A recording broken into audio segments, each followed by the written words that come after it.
Hi everyone, welcome back to another video from Apps Academy. In this video, I'm going to show you how to share your eBay profile.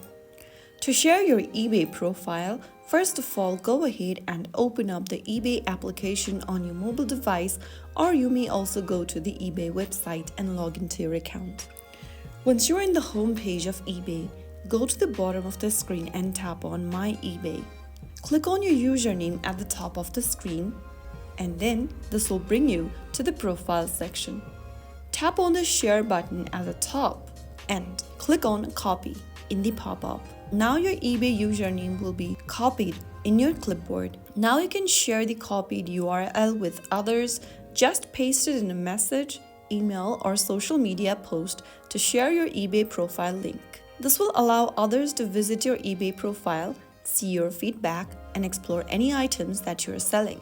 That is how you share your eBay profile with anyone. I hope the video was helpful to you. If it was, don't forget to like, share, and subscribe to the channel for more eBay tutorials.